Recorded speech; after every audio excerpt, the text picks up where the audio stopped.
Hello बच्चों, चलिए इस प्रश्न को समझते हैं। प्रश्न दिया गया है कि हल कीजिए 5 ऋण 2x छोटा है 11 से और 4x ऋण 3 बड़ा और बराबर है 9 के। तो बच्चों इस प्रश्न में हमें बताना है कि x का मान क्या होगा। तो बच्चों यदि अगर हमें दिया गया है, मुख्य अवधारणा की अगर इस प्रश्न में हम बात करें वो कुछ इस प्रकार होगी।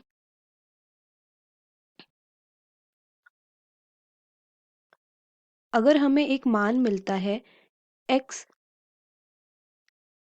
बड़ा है 2 से और दूसरा मान है x छोटा या बराबर है 5 के, तो अगर हमें इसे कोष्टक के रूप में दिखाना हो तो यहाँ पे x का मान जो होगा वहाँ पे 2 और 5 के बीच में होगा, क्योंकि 5 के बराबर या छोटा है और 2 से बड़ा है। तो कोष्टक के लिए अभी यहाँ पे जहाँ पे बराबर का चिन्ह होगा वहाँ पे हम एक बंद कोष्टक का प्रयोग करेंगे और जहाँ पे सिर्फ बड़े या छोटे का चिन्ह होगा वहाँ पे हम खुले कोष्टक का प्रयोग करेंगे। तो कुछ इस प्रकार से हम इसे दर्शाएंगे कि x का मान 2 से 5 के बीच में कुछ इस प्रकार होगा। यहाँ पे बराबर नहीं है 2 के, तो इसका मतलब हम खुले कोष्टक का प्रयोग करेंगे। 2 से 5 के बीच में 5 के बराबर या 5 से छोटा है, क्योंकि यहाँ पे बराबर का चिन्ह भी है इसलिए हमने बड़े कोष्टक या बंद कोष्टक का प्रयोग किया है। अब हमें दिया गया है पहले 5 ऋण 2x छोटा है 11 के, तो यहाँ से हम लिख सकते हैं 5 ऋण 11 छोटा है 2x के। तो यहाँ से 5 में से अगर हम 11 को घटाएंगे तो हमें मिलेगा ऋण का 6। तो इसका मतलब ऋण का 6/2 छोटा है x से। और हम क्या कह सकते हैं कि x जो है वो बड़ा है ऋण के 3 से। तो पहला तो हमें x के बारे में ये पता चल गया कि x का मान ऋण 3 से बड़ा है। अब दूसरा समीकरण हमें दिया गया है कि 4x ऋण 3 4x ऋण 3 बड़ा या बराबर है 9 के। तो यहाँ से हमें मिल जाएगा 4x जो है वो बड़ा बराबर है 9 धन 3 के। इसका मतलब 4x बड़ा और बराबर है 12 के।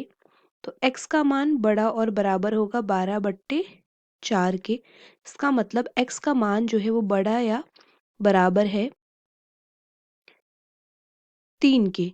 तो यहाँ पे अगर हम x के मान की बात करें तो x का मान यहाँ पे होगा ऋण 3 से बड़ा और 3 से छोटा। या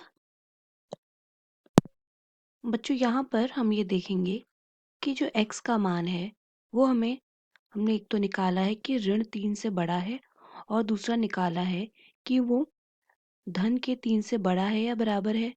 तो अगर हम एक रेखा में इन अंकों को दिखाएं या दर्शाएं तो कुछ इस प्रकार होगा।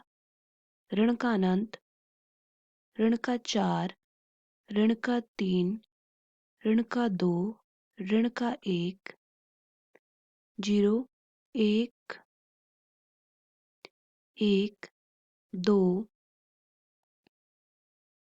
3, 4 और धन के अनंत तक। अगर हम पहले जिसमें हमने x का मान निकाला है ऋण का 3, इसकी बात करें तो तब पहले सूत्र से हमने x का मान निकाला था जो कि था ऋण का 3 से बड़ा x का मान। तो इसका मतलब x का मान ऋण के 3 से बड़ा होगा। तो उसमें ऋण का 3 नहीं आएगा, लेकिन उससे बड़ी जितनी भी संख्याएं होंगी वो आएंगी।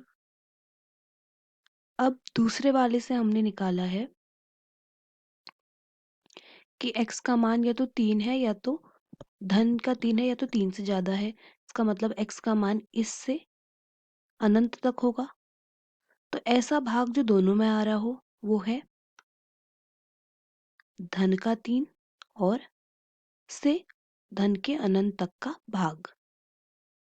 तो बच्चों इसका मतलब होगा x का मान होगा वो होगा धन के 3 से धन के अनंत तक। आशा करते हैं आपको प्रश्न समझ आया होगा। धन्यवाद।